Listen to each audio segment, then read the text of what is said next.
Golfers, Kevin Haim here along with Jake Haim for Better Golf with Kevin and Jake Haim. Wow. Does not work out. Wow, I guess that's why we're here. A week late, Jake. We were both away last week, so we've missed a week of the podcast, but that's okay. We had great world life experiences, so where were you, bud? Yeah, it was awesome. I was out at Cabot Links and Cabot Cliffs playing some golf and going to my alma mater, St. FX, for a night for homecoming, and it was a great trip. Yeah, a lot of fun. How was Cabot? Unbelievably good. The course has matured incredibly well. You know, this is my third time there since Cliffs has opened up. The first time was the year it opened, and obviously the course was settling in at the time. Spring 2016. Yeah. You've been there 3 times since 2016? Yes. You're spoiled. I know, very lucky, very lucky. And I was blown away this time about how mature the course is, and the greens were rolling fantastic. I mean, the course is in awesome shape. The conditions there, as always, are beautiful. The incredible golf courses. I mean, Awesome, great opportunity. Awesome links golf. Yeah, really, really, really good. And it was my girlfriend's first time going on a legitimate golf trip or going to play legitimate golf, not just kind of starting off around here. And it was a pretty cool experience to be able to share that with her. What'd she pretty shoot? Cool. Could she play? Yeah. She played from the orange tees, which is the ladies' tees there. She shot 139 in her first round and 124 in her second round. Oh my God, how long did that take? Was anyone behind you? 4.5 hours. No, it was not a problem at all, actually. She was Whack. kept up, no problem at all. And we played with 2 gentlemen the second day when she shot 124, made her first legitimate birdie, actually. She hits it pretty good. It's just there's some weird stuff around the green there, right? Links golf is so accessible for people who are early. Even if she had a bad shot, the ball would roll forward, so she'd make progress. And I think that's a great thing about links golf is it's accessible for early stage golfers. But one thing that I did notice that I almost didn't anticipate is where you can putt around the greens and stuff, so you think it'd be easy. When you're down in some of those swales around the green and you can't putt up the slope, you have to chip it up there. It can be pretty tough if you don't have much of a short game. It becomes ping pong around the greens. Yeah, I mean, I think a higher handicapper should just place the ball up on the fringe and keep moving because it's virtually impossible. You're right. You got to, I mean, as a better player, you got to know not to leave your ball in those spots, right? But when a higher handicapper doesn't have control, it's an interesting argument about links golf. I know your mom, who's like a 16 handicap, shot 81 at Cliffs one time we were out there. So she can play a little bit, and she finds it easier because there's no, a lot of roll-ups, right? Well, there's no forced carries, even off tees, really, right? And that's the one thing that I think, especially when you look at someone. Well, there are a few in links golf, but yeah, if you hit your bad shots in the right spots, your ball can bound and roll for 150 yards and end up pretty good. And I don't think it's an interesting argument. I don't think you need as sophisticated a short game because it's all chipping and putting. But I think in some respects you've got to be more creative and have better touch. So I'm arguing against myself there, but I think both statements are true. You don't need the big flop shot. So having those incredible hands to use the bounce on your sand wedge isn't needed. But at the same time, you've got to know how to maybe bump a 9-iron into a certain spot on a bank and pop the ball up in the green, which requires really incredible control. So it's a different skill. Yeah, right? No, I agree with you. It's a simpler set of skills, but with a deeper required level of mastery, right? It's short and deep instead of wide and shallow, right? In terms of what you can and need to do around the greens. And I think that I love links golf. I just got back from Ireland. You know that. Yeah, absolutely. I mean, we just had both had our links experiences. We've been talking it up, and it was awesome. Yeah, we took 12 people over to Ireland. Played an incredible. We've done this 4 times now. Next year we're going to Scotland. We're going to have a group go to Scotland. If anyone's interested, at Kevin Haim on Twitter, we'll be announcing our courses, but it'll include Royal Dornoch, which is number 2 in the world right now, which I'm pretty excited about. I haven't done Scotland. I've done Ireland 5 times now. Anyway, we played Old Head on a beautiful day, which I don't think there's a better. You know, if you take at Cabot Cliffs, the 16th, which is the most iconic hole in golf right now, it was on the cover of Golf Magazine last month. Yeah. And 17 and 18. And you make that an island. That's pretty much what Old Head is. The course is not near the course that Cabot Cliffs is. So Corin Crenshaw created a masterpiece up in Cape Breton. But the vistas are more spectacular, and there's more of them. So Old Head was great. If you play it in the fog and the rain, you don't really get that. But we played it on a beautiful sunny day. Yeah, we played La Hinch again. Unbelievable. We had the I think he's the king goat. Literally come up to us on the ninth green. He had the giant horns and the long beard. It was so cool. We fed him a banana, and he dug that, so he stayed with us for a bit. It's the goat on your sweater right now. I've got my LaHinch sweater on as we speak. I love LaHinch. It's such a quirky, interesting golf course. There's still some original old Tom Morris holes that haven't been touched. These goats, the genetic lineage is hundreds of years of this family of goats that's up in the dunes, and they just hang out in the dunes. And some golfers are lucky enough to see them, and some aren't. And for whatever reason, when our 3 groups of 4 went running through, this goat decided to join us on the ninth green, and it was an amazing experience. LaHinch is a great golf course. Yeah, you know what? I really, really at some point in my life need to go back there because it was the first course we played the one time that I went to Ireland coming off the plane. And I know a lot of people do that because land in Shannon, it's 20 minutes away. It's so close. Yeah. But, I know that of all the courses that we played, it's not the one that sticks out in my memory the most. And I think it's simply jet lag. I think that it was my first Irish experience, first true links experience at the time. And I remember loving the course, and I remember parts of the course very clearly, but I don't know that I gave it the love that it deserved. Yeah. Because of the nature of how we played it. At the time, I think it was 42 in the world. But they just played the Irish Open there. John Rahm won it. Well, that's what I mean. Watching the Irish Open this year, there was so much fun to watch.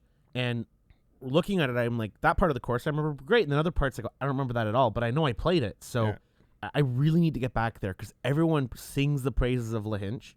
And it's such an interesting golf course to watch and to play. But I just don't know that I got the experience I needed from it. Ballybunion, Old, and Cashin. Apparently, Tom Watson's going to redesign Cashin. It's a rubber Trent Jones course. Too many forced carries, a little bit of funkiness. And which is interesting because that's counter to what we were talking about links in general. Yeah, which is probably why Tom Watson's going in. It's funny in Ireland, like we were at Waterville, which is my favorite as well. Yeah. And they've got a big bronze statue of Payne Stewart, and it's pretty common knowledge that Tiger Woods and Mark O'Meara used to hang out there and spend a lot of time before the Open Championship. So Waterville is my favorite 18-hole golf course. But then you've got all these others, and Tom Watson has this affinity and this kind of connection with Ballybunion, which is another incredible golf course. It wasn't in the top 100 Golf Digest 2 years ago. Now it's back to 16. So yeah, I think they realized they missed it and gave it extra love this time. I think that, correct me if I'm wrong, Tom Watson is somewhat credited with making it on the map as a tourist location too. Didn't he say if you don't play Ballybunion, you don't get the true experience of Irish golf? I don't know. I couldn't comment on that. He probably said that. I don't know. I haven't seen their revenue statements to know how busy they were before and after that. It's not like he found Ballybunion. I mean, Ballybunion has been there for 300 years and is an incredible golf course. And then we played Doonbeg, which is Trump's course, which, some people, last year we went and we tweeted out what a great day we were having there. And someone, gave Andy Rahathi, who's the fellow who co-hosts this trip with me, hell, saying that, why are you giving Trump money? And look, everybody, it's a wonderful golf course. It's a great spot. The bartender, the caddies, they're all making a living out there. If nobody shows up, sure, you take money out of the Donald's pocket, but, I choose to see it as just a wonderful, wonderful golf course in a great little town with a lot of nice people and great employees, and it is what it is, right? Serendipitously, actually, if anyone watches any of the content from No Laying Up, they just are releasing their Ireland travel series. Yeah, right they about play Doonbeg? Their first episode that they released was on Doonbeg, and that's exactly something they talked about. And it's not a black and white issue.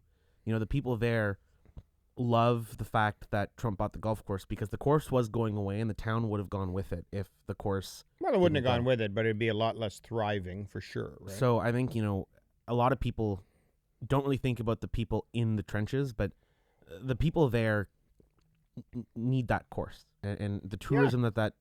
Yeah, anyway, I think it's a silly thing, and I also don't think people have the right, on social media. They do have the right. That's what social media is, to blurt out their opinions and biases, for or against Donald Trump. I mean, I think, Canada as a country generally is thinking, whoa, this is a little over the top and a little crazy. And I don't like so much of what he's doing with his bullying tactics and his social rhetoric and everything. I just don't like any of it. However, but it's Dune different. Bank is a great golf course. It's a different issue, right? You don't have to necessarily be tied into politics to play. We golf keep course, it in but our rotation, and I just love it. It's your mom's favorite, actually. She always joins us on the trip, and that first hole, there's a giant Rolex clock there. It's a beautiful clubhouse. I think it was built originally by the guys who built Kiowa Island.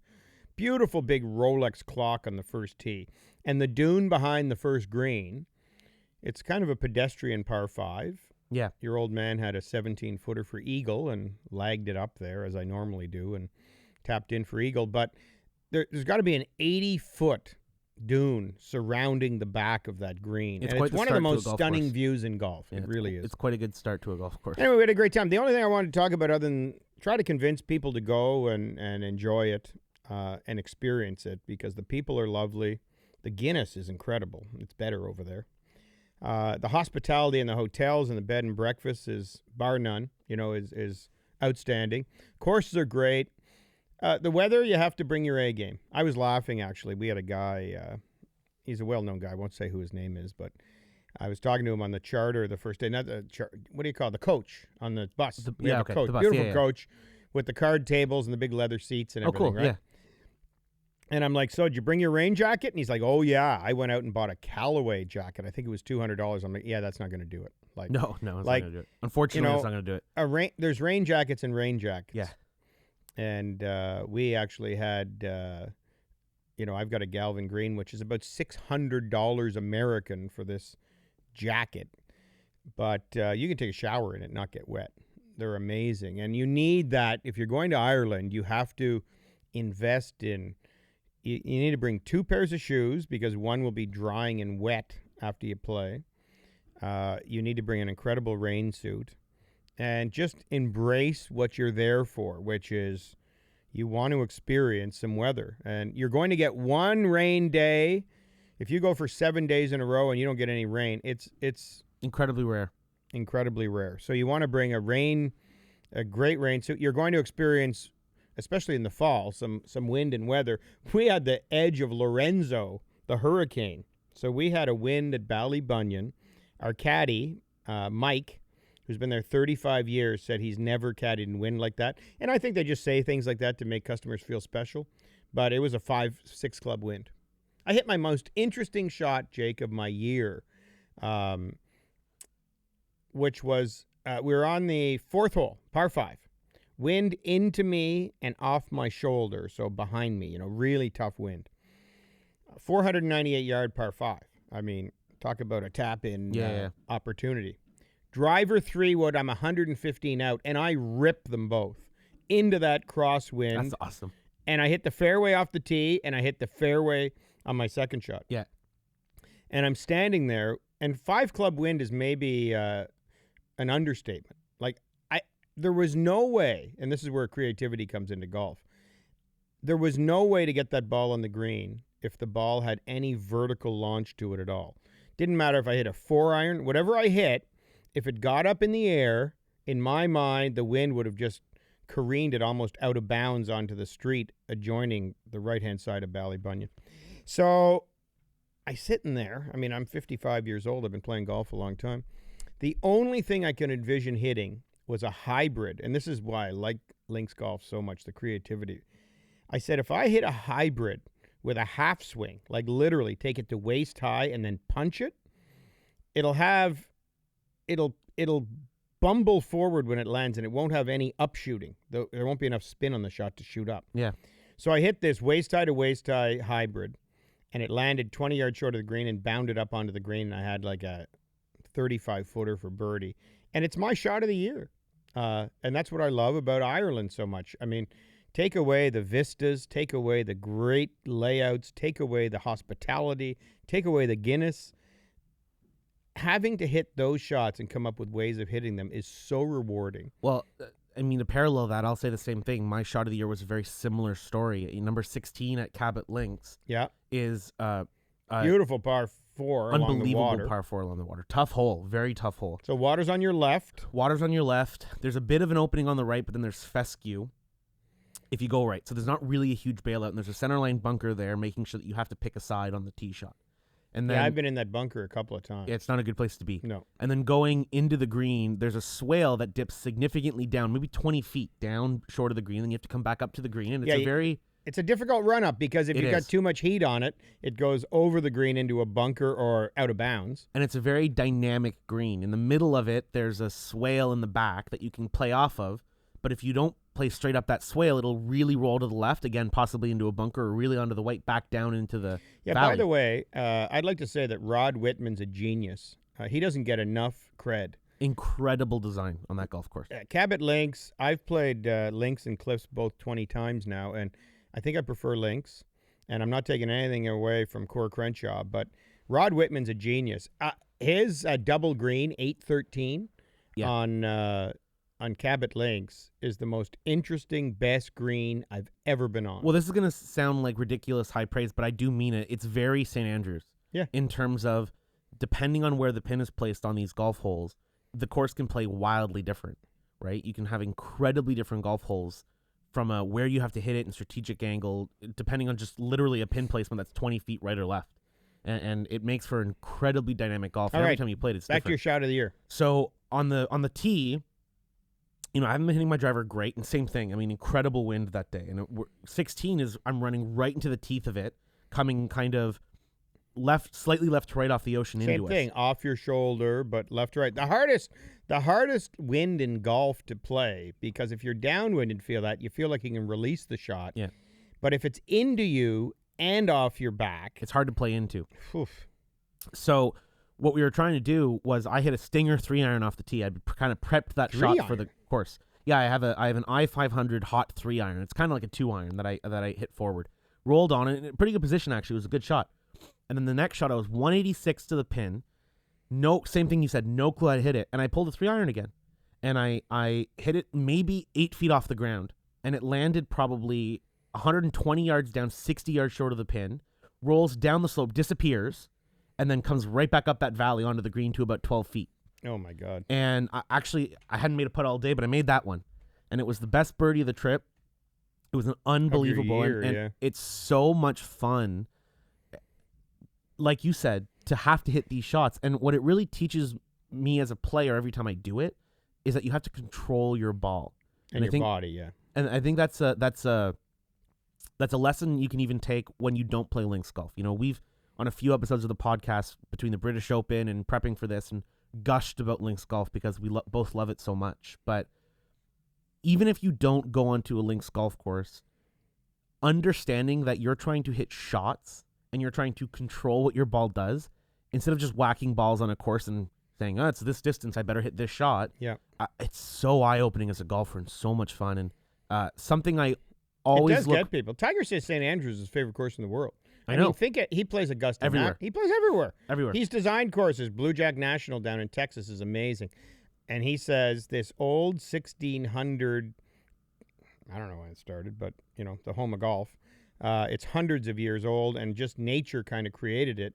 He says it's his favorite course. That's why, that's why even though it's not very long, and I've started to hear people, the British Open's going there in 2021. And people are starting to say whether the old course is obsolete, and it never will be. Well, with no wind, you hit it over all the bunkers. I mean, I think John Daly and Tiger Woods both kind of overwhelmed that golf course, but you just hope for weather, right? The courses are there with weather in mind. With no weather, people say to me, "Oh, it's raining in Ireland. I don't want to go." Listen, if you go to Ireland, it's 22 and sunny with no wind every day. A lot of the courses aren't that hard. Well, not that good either. It's like, whatever, playing another golf course. The weather makes it. So you need the weather, but it's awesome. It's really great, and I'll keep gushing about links golf. I just wanted to finish up with a little lesson. I played the first couple of rounds with amateurs, and, I mean, there's an instinct when it's windy, especially with that crosswind off your back, to hit down at it more, right? There's just that urge at the top. I got to hit this hard in the wind. And so you hit down at it more, and the ball spins up. And the balls were taking off like fighter jets, gone into the fescue. I'm pulling my little trolley, and I'm up in the fescue dunes on every hole, and which is great. I mean, it's part of the trip. I don't begrudge these people at all coming, but but as God, someone, so I stand up on the coach, and I'm like, okay, everybody, look it. what you want to do is don't play the ball back in your stance. First of all, everyone was playing the ball back to keep it down, right? This is what everyone thinks. And you actually want to keep it more forward and kind of chase it with a low finish. Get your weight onto your lead leg. Shallow attack angle, not a steep attack angle. You move the ball back in your stance, you hit down at it more. That's the last thing you want to do. So, and I just said, look, take your driver and try to get your fists. Think about your backswing. Your fists are at your between your shoulder and your ear. We'll call it a 3/4 swing. And on the way through, real determined finish with the same position on the other side. So if you can stay in posture, be assertive, a little wider stance with a little extra flex, and just get your fists from ear to ear on both sides. And you're effectively hitting punch drives, right? Punch control drives. Yeah, I kid you not. One of the fellas from Camelot, the guy I played with said, he hasn't missed a fairway in 2 days doing this. Like, hit the ball better than he's ever hit it. And this is such a good thing. But it's that control the ball thing we were saying, right? Because you have to think about how to control your body to make sure the golf ball is hit solidly and in play. You don't just whack the ball and hope for the best. So one thing, I had the exact same experience. When you say you don't begrudge, I've been there. When we went to Ireland in 2014, the first time we went. That was funny. The first 2 rounds, I didn't have that much trouble because I hit it high. I hit it relatively hard at the time. But, the weather was windy but okay. I could deal with it. I'd done that here. And then we went to Waterville, as you said, and it was the edge of a hurricane then, too. Just the way the timing worked out, right? Well, October, right? A lot of them swing up through the Gulf. Right back to Ireland. Yeah, whoop, and up, and that's where they finish off. And so I remember the first hole, okay, but I'm not sure how I'm going to do this. And the second hole, same thing. And I remember stepping up on the third tee and aiming probably what felt like 70 yards right of where I wanted my ball to stop. And I tried to hit a cut into the wind, and the wind blew it 70 yards over, almost into the fescue on the other side. And I remember just turning to you and going, I don't know how to hit this golf shot. And it's one of those things where when you don't think about how to hit the ball, you just hit the ball and expect it to go where you want it to go. You're not playing golf. You're hitting balls on a course. And I think that for me, it was an eye-opening experience that made me a better golfer. Yeah. And I think it's something everybody can learn from, that having intention to every shot and trying to hit a shot, whether it be your 5-yard fade that you always hit, 'cause it's all you know how to hit, but trying to hit a shot into a pin or a shot into the fairway and having intention behind that stroke is always going to be helpful. Your uncle always talks about that I might have even told the story on the podcast, but I was in college and he was at Purdue, I was at Illinois, and he came out on the course and I was in between clubs and he was just following me. And he says to me, what shot are you going to hit here? And I'm like, I really didn't think that way at that stage in my career. I was a real good player. I'd won championships and got a scholarship, but I was just hitting a shot. I was just like, it's a 9-iron, it's an 8-iron. And he really taught me that, you have to have a specific curve and trajectory and intention in mind on every shot you hit. And I'll tell people who get nervous on the first tee, very much so. The more nervous you are, the more you should be trying to hit a certain shot instead of just standing there and trying to hit it, right, in a vacuum, and you're just not thinking quite as well.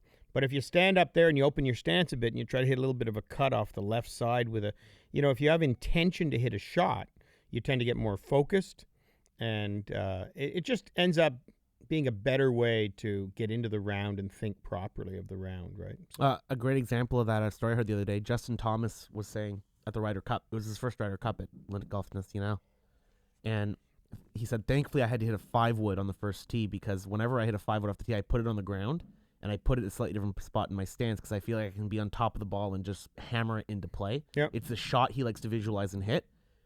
And he said that I was thankful I didn't have to hit a driver, because I'm not sure I could have put the ball on a tee with how nervous I was going into the Ryder Cup. Interesting. Exactly what you're talking about. He had a shot in mind that he wanted to hit, and he almost used that to calm his nerves. Yeah, and you can do that too, even if it's not the right shot. I mean, if you're so nervous playing your club championship, and you love your 3-wood off the deck, it's going to leave you a little longer shot in. But if you can hit it with confidence and believe in it a little more and get into play, who cares if you're hitting a 7-iron or an 8-iron into the green if you're in a great position in the fairway. So consider all that. All right, great announcement this week, Jake. Let's move along from our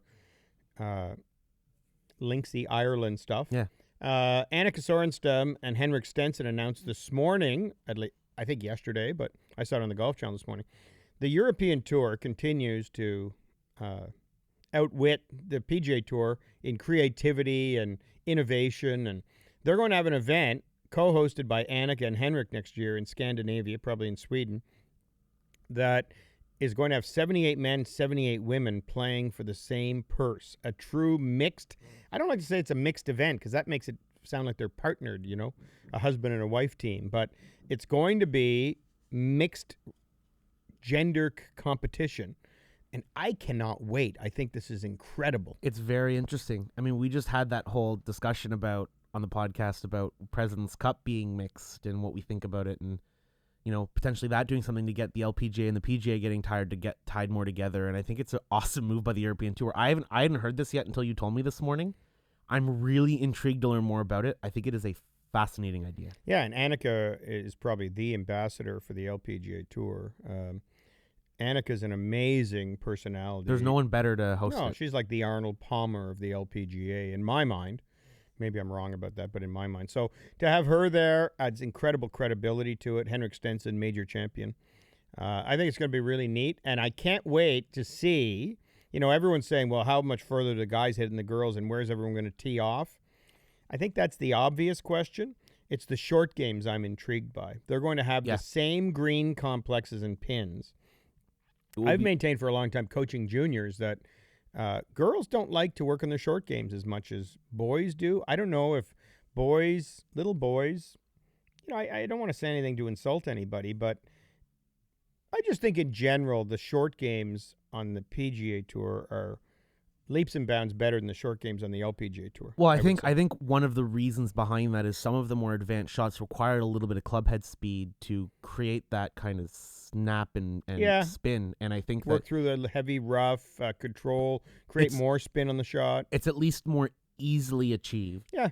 By people with longer arms, longer levers, and so I think typically we do see that. It'll be very interesting because obviously, I mean, that it doesn't. It goes to say the LPGA Tour players have incredible short games. You think I'm right though that generally speaking, little boys like to compete against each other and almost do little contests and things and spend more time around short game areas, or there are just more little boys than little girls, so you see better short games? I also think that might be where some of it is. I think that inherently at a young age, boys are competitive, and there are plenty of girls who are competitive too, but I do agree that boys are competitive and they find ways to challenge each other.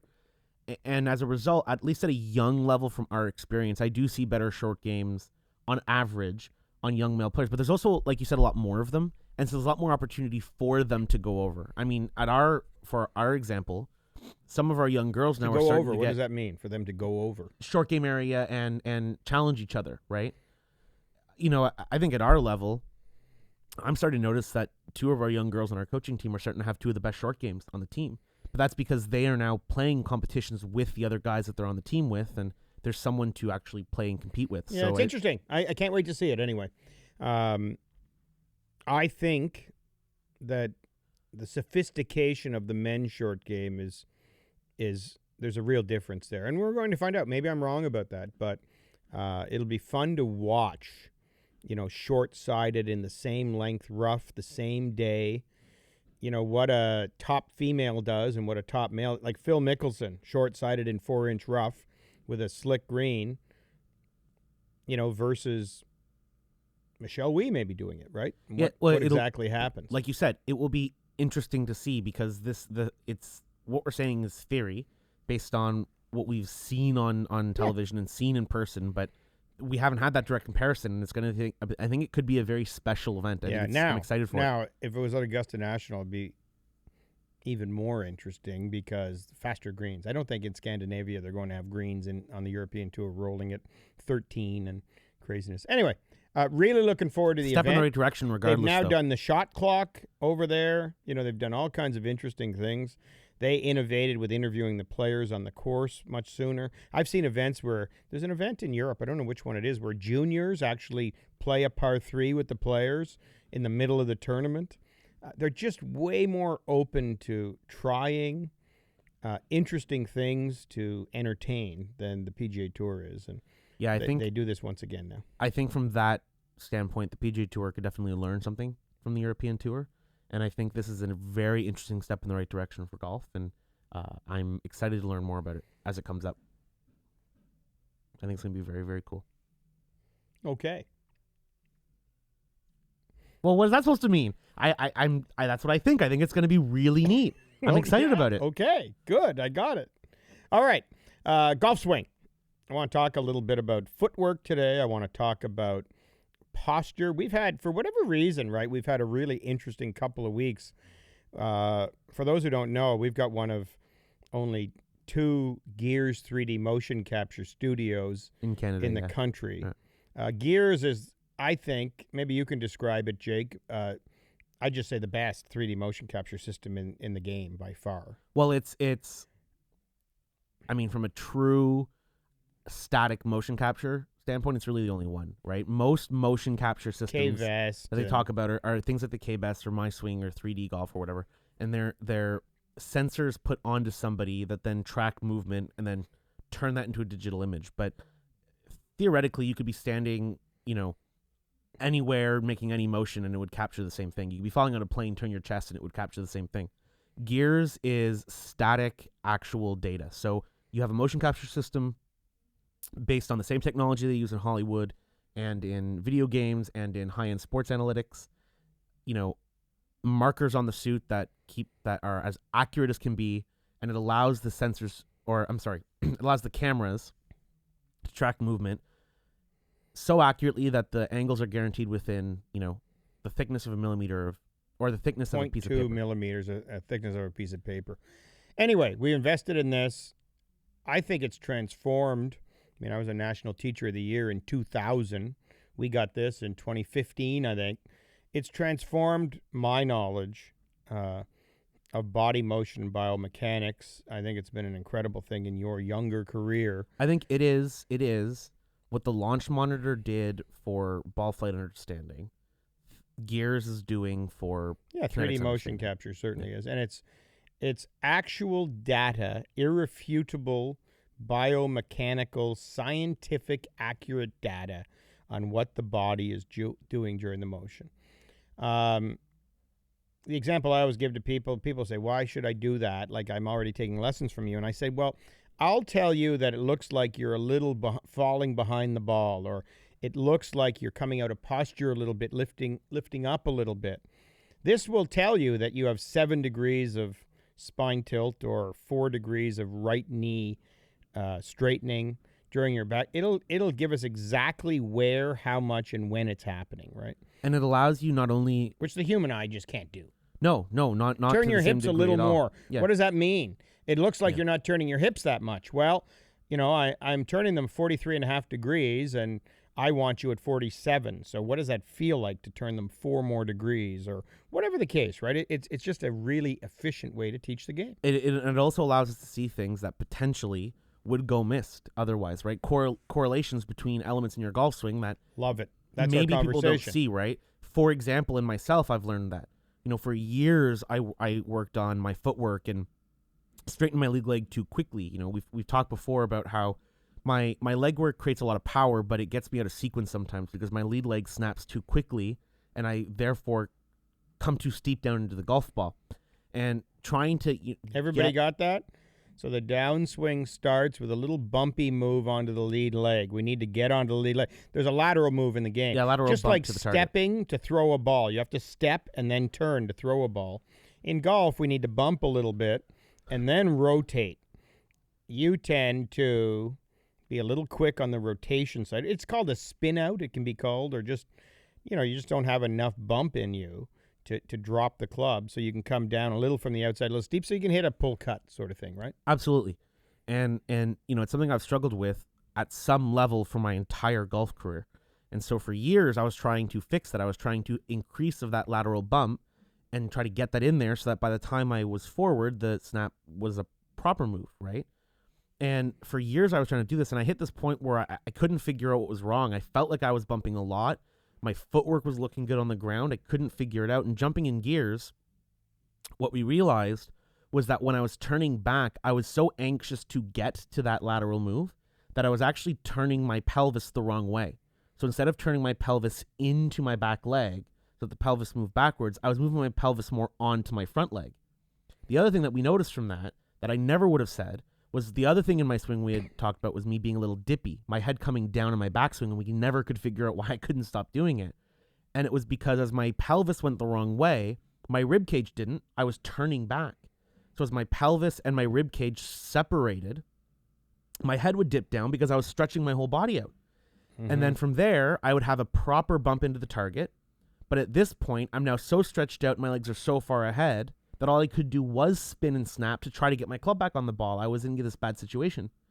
So there were these two what seemed like completely independent problems in my golf swing that I was working on a logical fix for, and it just wasn't coming together.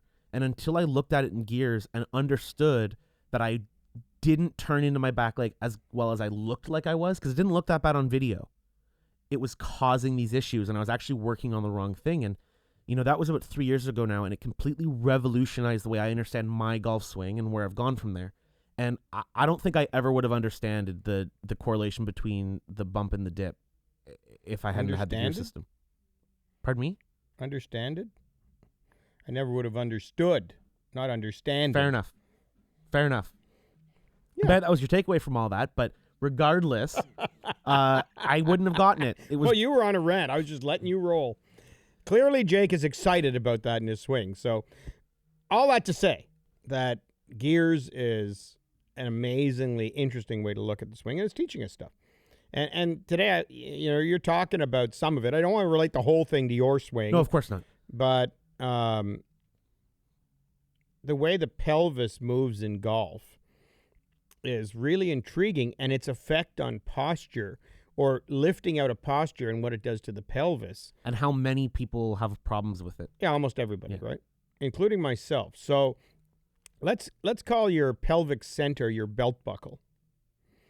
As you swing into your backswing, that belt buckle, first of all, let's define a couple of things for people so they understand this.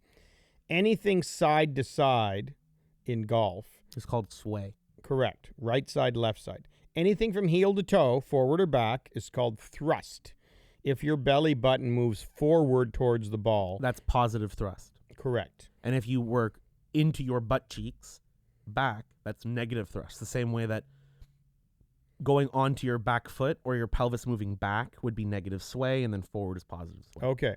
So we have an avatar sequence on our Gears software that is the tour average. Yeah, it's a composite avatar based on all the tour pros they've tested. The belt buckle, the pelvic center of a tour pro, in the backswing, it turns into the right butt cheek if it's a right-handed avatar, so we're going to talk about it that way. Turns into that trailing butt cheek. What is it, 1.7 inches or something? So there's not a massive... You're not trying to get your belt buckle to turn back 8 inches. Well, we have to define what we mean by 1.7. So it's 1.7 inches of sway into the trail leg. So it moves laterally back, and then it also has about half an inch of negative thrust. So it turns back and into that trail So that pocket. makes sense, right, everyone? Think about that belt buckle. It should go a little bit for a right-handed player to the right and then turn into the back butt cheek a little bit. So, but it's not a lot of movement, Jake. 1.7 and half an inch. No, and if you think about it, it makes total sense, right? Your pelvis is turning onto your back leg. That's also why some pros talk about the back hip slightly comes up in their backswing. You want your waist to be quite level, but there's a slight into the leg and everything gets on top of it, and that belt buckle is doing the same thing. It's moving into that back thigh. Okay, so your problem was, back to your swing, don't go on another rant, okay? No problem. I was just wonderful explaining that you're figuring it out, but don't go on another rant. So what was happening with you is you were almost turning in place. Yes. Instead of that belt buckle traveling that 1.7 inches to the right, yours was just spinning in place almost, and your weight was almost staying on your lead leg. Yeah, right? Probably trying not to move off the ball because of all the work I've done in the past. I was not allowing myself to turn into my back leg. I was spinning in place. Yeah, I think one of the important things for golfers to realize is that you need to feel pressure going into that right thigh a little bit. You need to feel, as you're swinging your arms up and rotating your chest, that the weight is traveling into that. And whether you want to think about traveling up into the hip, deeply into the hip to get a full rotation, if you want to think about it restraining into the knee a little bit, if you want to think about the weight moving into the inside of your back right foot and towards the heel, but keeping it on the inside of that foot, or even feeling like you're turning that butt cheek back a little bit. Yeah, there's multiple ways to think about it, but it's something that most people I think actively have to work on feeling. Okay, so I'm going to jump now into my swing a little bit, because one of the things I do, and I would say a lot of you listening to this podcast are in the same boat as me. If you're a middle-aged guy and you're not doing Pilates and yoga and maintaining a lot of flexibility in your hips, when I turn back, I'm almost too resisted in my back leg and hip. And instead of turning deep enough into the butt cheek, I kind of stand up a little bit. So I have 1.6 inches of positive thrust in my backswing, which brings my posture up. Think about it, everybody. If you don't turn into the hip enough, if you keep turning, but your upper body kind of releases out of it because your lower body's not turning as well.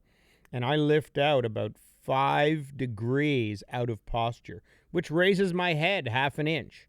So my head's coming up, my spine's coming up, and it's all happening because I'm not turning enough or getting negative thrust into my backswing. And that's a great example, again, of what you said about the correlation between your pelvic motion and the rest of your golf swing. People, I think a lot of people have heard the trend recently of people talking about turning into their hip for power. It's a power thing about turning into your hip properly, but it affects so much of your golf swing because, like you said, or I said in my golf swing, I was dipping, you're coming up because you're not working to your hip the right way. In my case, my thrust numbers are appropriate, but my sway isn't. In your case, you're swaying into your back leg and moving into your back leg properly, but you're bailing out and your pelvis is coming forward because you can't turn deep enough into the hip, and that raises your head. So again, the other thing that happens, though, Jake, is the weight never gets into my heel. So if we talk about, swing catalyst and body track mats and whatnot that track where the weight goes into your feet, you want the weight as you sway, just the pelvic center. I don't want people to think they sway laterally. As you turn into your back leg, we'll say. As they turn into your back leg, right, you need to allow that weight to turn into that leg a little bit, right? Yes. And then the swing catalyst or the body track mats will show that the weight should turn back and into the heel, the inside part of the back heel. Yes. Mine probably stays under the arch. Too much, yeah. Too much, right? I'm not flexible enough. I'm not allowing the weight to turn into that that heel and get a full load, as we would call it, a full turn back and setting the club in the right position. So not turning those hips or swaying that pelvic center forward that inch and 0.7, creates so many problems. And then I might hit it steep because I'm not turning into my backswing properly, right? So it's incredibly important. But just understand that that belt buckle should turn into that back hip, move laterally a bit, and come back into the butt cheek. Now, here's the really important part for most higher handicappers, though, because the forward move, I think a lot of people think, I got to get to my lead leg, I'm going to throw my legs at the target. But they overuse the legs, and so that means the belt buckle goes forward towards the ball again, or thrusts. And that is a swing killer, right? Because the head falls back, you lose posture, and you're in an awful position to hit the golf ball. I can't name you one tour player that has an ounce of thrust on their forward swing. Not one. They all make sure they turn into their front side properly, and none of them thrust towards the golf ball. Okay, so what happens is, so you've got this little kind of curvy effect as the belt buckle moves back and into the back leg. Now it needs to stay almost in negative thrust and move laterally towards the target. Yes. Like you're hip checking somebody. You need to work laterally onto your lead leg as you're rotating to a finish. And if your belly button moves forward towards the target, forward towards the ball at all, it again brings you out of more posture. Your head might fall backwards, and you've lost all your lines of your golf swing. I mean, that should make sense to people too, right? If you're sitting or whatever, you just stand up, and if you thrust your hips forward, it's going to affect the angle of your back, right? Your whole head falls back when you thrust your hips forward. I mean, it's a pretty easy thing to understand when you just stand there and do it. But I don't think people think about that in their golf swing, right? So they see them. What happens a lot is people are throwing their legs at it like crazy and thinking tippy that'll get them toes. to their front foot. Absolutely, and then they either fall backwards and they get stuck on their back foot and they don't understand, or at a even a less capable level, they don't hit a good golf shot, and their friend tells them to keep their head down because their head came up, and they go, Oh, I lifted it through impact, and that's why I missed the golf ball, or that's why I hit a bad shot. Well, no, that's not why you hit a bad shot. Your head moving up or your chest moving up was a side effect to your legs working the wrong way. And you can try to stare down at the golf ball as much as you want, but it's never going to change if your legs don't move better. Yeah, if we control, the reason I love this topic is we can feel the weight in our feet and our footwork, have a really good, stable, athletic lower body, and feel the way our midsection works, our pelvic center, our torso, if you will, lower torso. It really helps the entire motion, right? And I think one of the things we have to remind people of, recommend them, throwing your legs at the target. I can't tell you how many people. I'm 30 years now, and by the way, did you see the data on this year, Jake? I had 503 lessons this year so far. Your mom did some data work, and what were you at? 875 or something? Yeah, from April till now, yeah. From April till now. We're in Canada, so we're not year-round. So 875 lessons, April, May, June, July, August, September, a little bit of October in 6 months. No, that didn't include October. That's an incredible pace. I feel old with my 500 too. 30 years in to 500 lessons minimum. You've done a lot I of used to lessons. teach a lot more, actually. So with all the people we see, I can't tell you how many people think that throwing their legs forward will get them to their lead. Like they say, I can't get off my back foot. How do I get off my back foot? How do I get to my front leg? And then they throw their lower body at it, which of course makes the upper body kick back. And even worse, if you go towards your toes at all, if you have thrust in your belly button moving down towards the golf ball at all, your head falls backwards again to counteract the balance, right? So you can't get up onto that foot. So the answer to a lot of people that we teach, if you're trying to get to your front foot, try less hard. You're trying too hard. You've got too much lower body action. You've got too much hip bump. And it's preventing your upper body from getting there with you. Yeah, right? Try turning through the ball more. Don't try throwing your legs at it. I mean, we do. All right, so at impact, what does it look like? Let's just stay on the topic a little bit with the pelvic center. Of course. So it turns... It sways laterally 1.5 inches or 2 inches. Yeah. You could say that. And it comes in 0.5 inch to 1 inch, depending on the pelvis and the size of motion. So it's not moving much. No. Then it moves almost laterally. And by the time, I think that tour average, by the time impact happens, he's got 4.8 of positive sway to the target. Yeah, it depending on the player, the best players tend to be between 4.5 and 5. So you're on your front leg. It's moved forward from the address position 5 inches.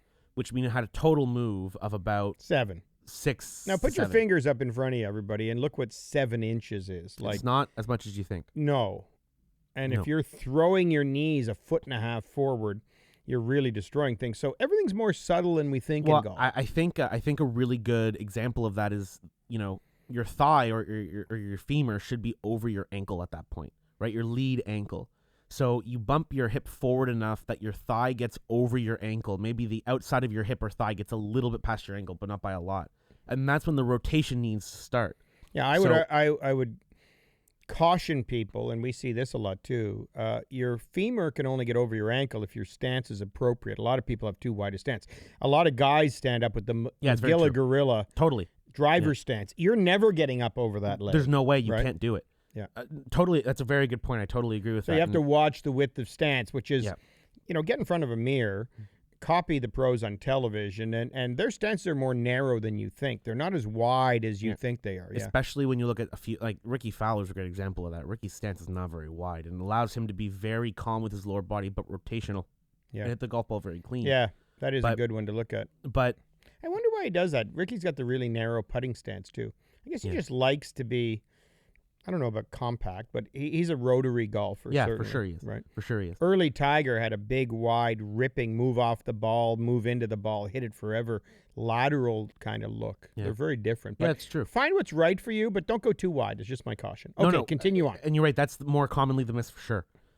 We got to get the femur over the ankle. But yeah, so you bump over the ankle. And again, like you said, that's a great thing to practice. Figure out in a mirror how much that is. Because again, It's the secret move that not enough people have in golf. Not enough people have that bump. But on the other side, most people who have any of that move grossly overdo it. Yeah. Right? There's not a lot of golfers that are in that sweet spot of they have that lateral bump of the weight or the pressure shifting to the outside of that lead foot with that hip bump going forward. The golf swing but don't is a overdo recipe, right? I mean, there's so many little analogies I've used over the years. It's a series of dominoes, so you've got to get each domino lined up to knock over the next domino. Yes, you do. But it's also a recipe, and the secret to any recipe is the right amount of ingredients something. you add, when you add them, and how much you add. Yeah. And most people find out that the vanilla is the secret to the cookie, and they dump the bottle in. You know, they just don't understand. It's a teaspoon of vanilla right after you put it in the mixing bowl or whatever it is. There's a recipe to swinging properly. It's the old lesson you learn that too much of a good thing can be a problem. Yeah. You know, you can have too much of a good thing, and that leg bump is too much of a good thing in some people's case. Yeah, I really like getting pupils in front of a mirror. You'd have to do it with a pro so you know exactly what is right. But I like focusing on keeping my head in a bubble, quiet, and then just bumping my hip over a little bit to feel the weight go onto that leg. And Yeah, for sure. when you get good at it, it's like a little independent move. The head stays where it is, but the hips kind of bump over. And, you know, Jack Grout and Jack Nicklaus talked about rolling the ankles. Other people talk about bumping your knees to the target. Other people talk about a hip bump. The hips start the downswing. Hogan famously said that in 5 Lessons in 1957. You know, the kinematic sequence happens from the ground up. It includes a lateral move. Whether you think about rolling your ankles or bumping your knees or bumping your hip, you need to find what that feels like and looks like. And when you do it properly, the lower body bumps, the upper body holds off a little bit, which drops the club back onto the plane. Your club actually swings up in golf and curves up. It doesn't stay on the same one single, hula hoop around you. It curves up. And that little bump drops it back down onto the appropriate hula hoop plane to rip into that golf ball. And you need that move. And it's a 4 to 5 inch total positive sway with a couple inches of negative sway in the backswing. So the hips are always moving within a 6 to 8 inch or the pelvic center, the belt buckle's moving in that little 6 to 8 inch parameter, right? Yeah, it's not moving a lot, but it is making sure it's allowing itself to move properly, right? And then we rotate. That's then we the rotate snapping of the leg. And what's created actually insane distances that modern pros hit it is understanding the biomechanics, how much of what when. But also, Tiger Woods was the first one who I, especially if his dad was his coach. I mean, they didn't have biomechanics. No. Snapping that knee, the faster you turn, the faster you, I guess we should say, negative thrust after you've swayed, right? Yeah, for biomechanic terms, the faster you then turn, the more rotational speed you develop through the ball. Yeah, I think more to the point. And the leg snap makes it as fast and big as possible. Yeah, I think more to the point, instead of saying negative thrust, I mean, the faster you clear once you've gotten over to your front leg, the more what you do is you transfer that pressure from the middle of your outside sole to the heel of your lead foot, and that transference of the energy that way creates a lot of force, both, of the gravity pushing back up on you, but also of, counter effect of whipping of the club going forward. Yeah. And that force is what creates all that speed. And I mean, to my credit, I guess, talking about the bad things in my swing, that's what we were saying I do well, right? The reason I hit the ball relatively far is because even though my legs sometimes overdo it or go out of sequence, and that's my problem, when it's done properly, yeah, you've got incredible rotational a lot of snap into you've my got leg. A compact body, very thick thighs, and when you rotate, it just goes like a batter to hell. Yeah, so it's a great thing for power if it can be done properly. But again, I'm the perfect example of someone who can do it really well when I'm on. But if my timing's off or any part of that puzzle is a little bit out of timing, it can cause a big problem too. All right, let's wrap up the conversation about pelvic center. Think of your big old Wrangler jeans cowboy belt buckle, right? That's your pelvic center, everybody. And in the backswing, it moves a couple inches towards your back leg and turns in about an inch. Yes. And then it moves laterally It doesn't go towards the ball at all. It moves laterally 5 to 7 inches and then turns as much as it can, which is only how many inches total of turn have you got? The pelvic center only works a couple of inches there. Almost 2, 1.5 more than in the backswing, but so it can't if you turn stand in front amount. of a mirror and you just focus on your belly button or your belt buckle, just turning back and in, sliding over and turning. I mean, think about the efficiency of motion. And that's your torso. That's the center of your body. If you can control the way that little part moves and feel the weight moving in your feet. And now let's skittle down to the feet here. Let's stop thinking about the belt buckle. And didn't we buy you a belt buckle, a big, that was the trend. I remember we were in a shopping mall in Florida, your mom and I, at one of those outlet centers, and they had those little guys in the center. What did we get you? We got you a big old belt buckle. I had a few. I had a AC/DC one. It was a giant AC/DC logo. I had a bunch of superhero ones for a bit. There was about a 8-month span where I thought that was really cool. Yeah, that may not be the best fashion thing we introduced. I still have all the belt buckles. I still have them all, yeah. Well, when you go to see Angus shredding his guitar, you can wear your AC/DC belt buckle. But yeah, that belt buckle. So now let's work down into the feet. And, there are companies today like Body Track Sports and Swing Catalyst who are focusing on pressure mapping, where the weight is and where the pressure is. And you make the point. Explain to people the difference between where your weight is and where your pressure is. Yeah, so weight is conventionally what you would have imagined. It's the way your body weight or your mass is distributed. So if you stand on one foot, all your weight's on that foot, for example. And your pressure's on that foot. Yes. Pressure is the force that you are imparting into the turf.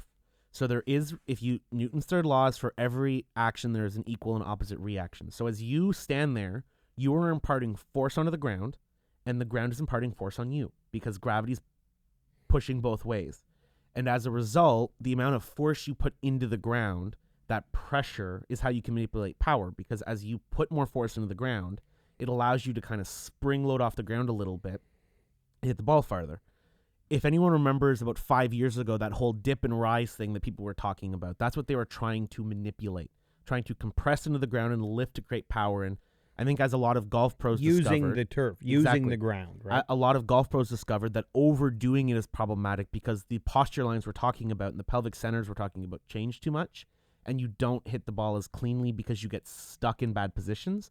But if you can properly manipulate this effect, Tiger Woods when he was struggling the most, when you can properly manipulate this effect, it really does help you generate power. So you do use the ground, everyone. Think of a shot putter kind of, squatting or flexing into the ground and then lunging up and forward to throw that heavy metal ball, right? That's the kind of concept of ground force dynamics. Anyway, they've studied the way the weight goes, right? And the pressure goes. Yes. And basically the weight should go from 50-50 or...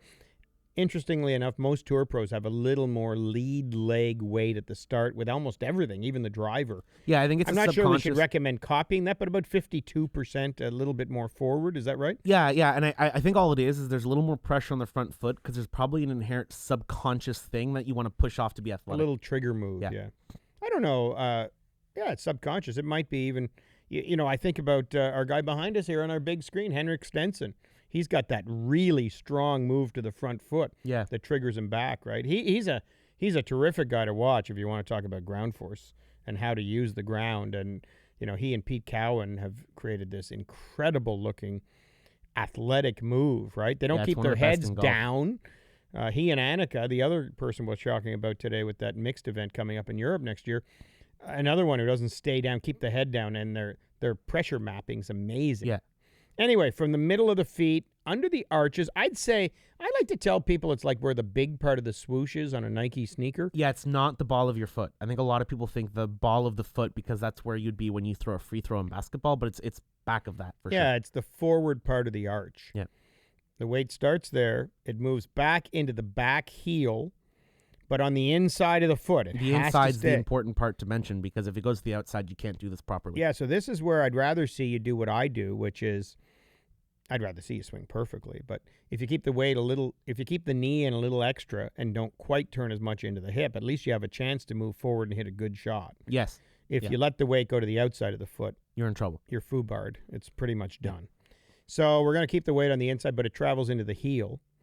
And then, and this might be confusing a little bit to people because we told them not that there's no positive thrust as they move forward on their front foot, but the weight should go to the kind of the pad behind your pinky toe. So a little to the front of that foot, coming out of the heel and kind of tracking into the pad under the pinky of your front toe. We tell people if you had a little sponge, a little soap sponge, like you'd clean dishes with, and when you squish it down, all the suds come out. We like to tell people if we put that underneath that part of your foot, on the outside of the front of your lead foot. Yes. And then you kind of squish the sponge, right? Get the soapy suds out of there. And then it moves into the outside of the heel of that foot quickly, which is the snapping of the knee. Well, and for the record, the reason why you can have your pressure shift towards the front pinky toe, but your pelvis doesn't come forward, is because while you are bumping forward, your pelvis is already starting to rotate, right? This is a sequential but simultaneous move, and it's the mixture of that maybe forward bump of the pressure and of the weight in your feet, but the rotation of the pelvis, that means the pelvis doesn't have to come forward to make that move.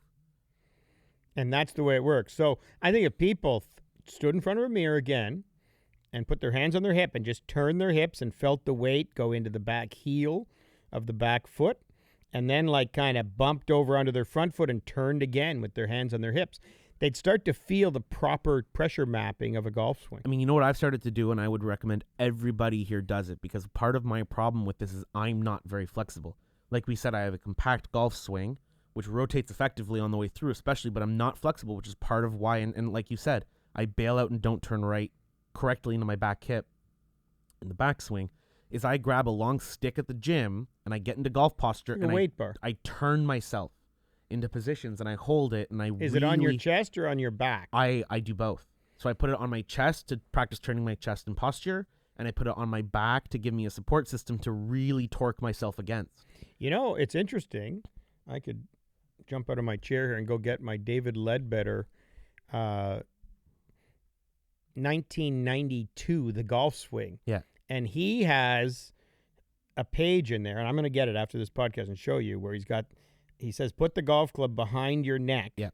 And if you do that, you can really feel yourself turn into your back leg properly. It accentuates the rotation and the turning of the chest and the ribs into the back leg. For sure. And then the other thing I do is I independently turn my hips in the mirror to feel it go in. So I try not to turn my shoulders and turn my hips to feel the motion. I mean, doing these activities to teach your body what this feels like and start understanding the feelings that we are describing is incredibly important. And I think that especially if you're not very flexible, or especially if you know you have a problem with this in your golf swing, every single person should do this, whether it's at the gym or at home, or do something to help yourself understand this. Yeah, we're so lucky in Canada, but no one takes advantage of it. We've got the off season to go into the gym, create flexibility, create core strength. It's look almost in a mirror and understand it. It's forced biomechanical work, right?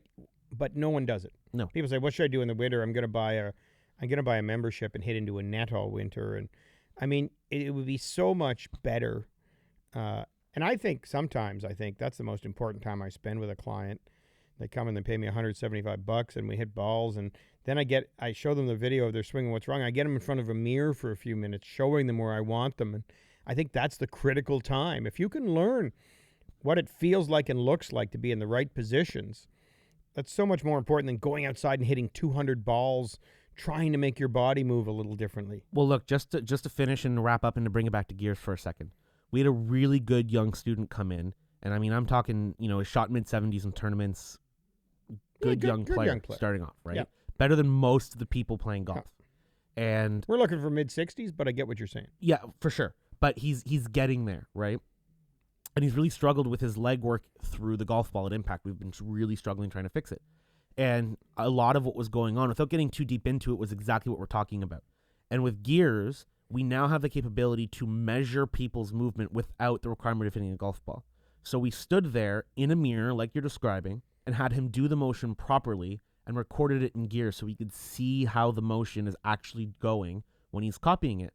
And what was remarkable was the first couple times he did it, he didn't get it right. He felt like he was doing it. It looked like he was doing what we asked to him, but the numbers weren't changing. He was still thrusting. He was still doing these things.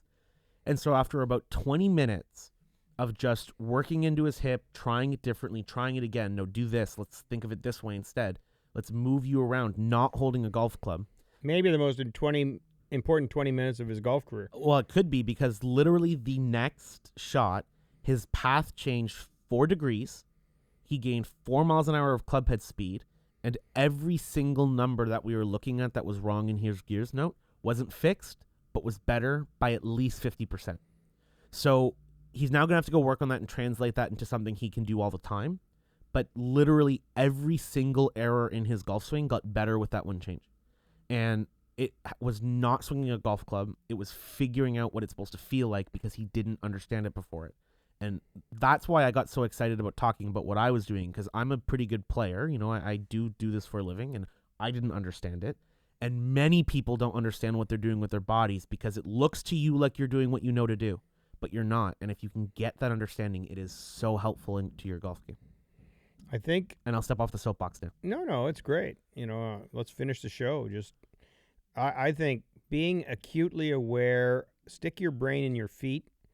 You mentioned on the radio just a little while ago, I don't know which week, about hitting golf balls in socks. Yeah. Get on an AstroTurf mat and really put your brain into your feet so you feel where your weight is going. And then think about your belt buckle. Look in the mirror. But what I mean, I do these quick tips and Tip Tuesdays on social media, on Instagram and on Facebook and on Twitter. And I put like electric tape on my belt buckle to really point out what it's doing, right? Or electric tape on my back knee, or electric tape on my lead arm, or to show people visually what's happening. And if you can start to understand the way that pelvis works and where the weight goes in your feet, my God, it'll revolutionize your game. And, you know, that's why I got a bit of a problem. Brandel Chambly is on this soapbox these days about lifting the heel and not restricting. And, you know, Brandel Chambly has probably taught as many people in his life that I have this week. He's not a golf teacher, yeah. Listen, he understands the motion. Totally. And does a lot of research. There's a lot of ways to hit golf balls. Yep. But I will unapologetically 100% with 100% conviction say that if the average person, and I'm talking about the pork and bean weekend golfer, would stabilize their lower body and move around less, they'd be better. So, totally. You know, you got to be careful about advice I think you throw out there. I just think if people understood footwork and kept in connection with the ground a little more, kept their pelvis more centered and quieter, people would play so much better. People are moving around like crazy out there. I couldn't agree more. And to Brandel's credit, I think what's happened is that he understands the topic we're discussing very well. And he's discussing how to potentially manipulate that effect to its maximum potential, and how for some people, the way to do that is what he's talking about. But I also agree with you completely that he's gone way too far down that rabbit hole, and he's so insular on that. I wonder if he does it on purpose. You think he does it on purpose for attention, or for you know, just to be in the white light of the media? There's an argument there that, you know, he does tend to do this on different issues where he gets in on one thing and he tends to really laser in on it and talk about it a lot, and then he moves on to the next thing. I think there is something there. I shouldn't take the bait. But, I mean, he said for 20 years teaching, keeping the knees flexed, and has been terrible, and we're finally getting out of that lousy teaching. And can you look at Tiger Woods' swing, please? You know, can you have a look at the best players in the game? Well, the day he did that, there was a picture of Danny Willett, who won the BMW the same day that Brandel said that, with so much knee flex on the last tee, ripping a drive. It's a joke. Like, he's gone too far down that rabbit hole. I don't think he's, you know, there's no point in worrying about it. We took the bait. Rats, we took the bait. But it's just a matter of, you know, understanding calm down, what most everybody. golfers need. Understand the subtleties of footwork, the subtleties of leg action, the subtleties of how you move your pelvic center, your belt buckle. And the last little thing, Jake, is they've now separated in Gears, the software update, rib cage center and pelvic center. There's these two great lines with these little dots on the top of the lines. And just so people know, the avatar that we have, the rib cage stays so much over top of the pelvic center of the belt buckle. Actually. It's pretty staggering, yeah.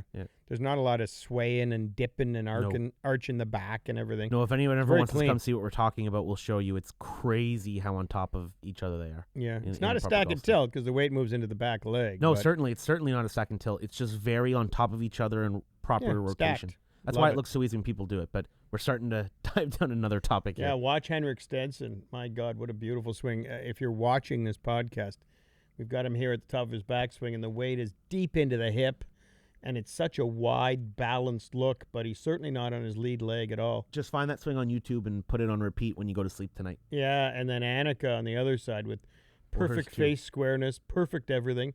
Can't wait to watch them. I hope Annika plays. That would be really neat. I don't know if she's going to play or just be an ambassador. I didn't even think of that as an idea, but that would be incredible. She should play in the event. Yeah, that'd be great. She can probably still shoot lights out. Thanks for listening, everybody. Go out there and if you have any questions, Jake, what's your Twitter handle? Jake Haim PGA. Yeah, Haime, and I'm Kevin, just at Kevin Haim. You can certainly send us questions if you have them or comments. And golfschool@kevinhaim.com too. That's available if email's more your jam. Facebook, and Kevin Haim Golf School. Instagram. We're everywhere. All over the place. Loving the podcast. Going well. Yeah, it's fun. So we'll talk to people in a few weeks again. We'll get them ready for winter golf and talk about something else. If you have any ideas for us, listeners or viewers. Yeah, we'd love to answer questions and everything. Yeah, that'd be fun too. Yeah. All right, cheers. Let's get back to Go work. get them, everybody.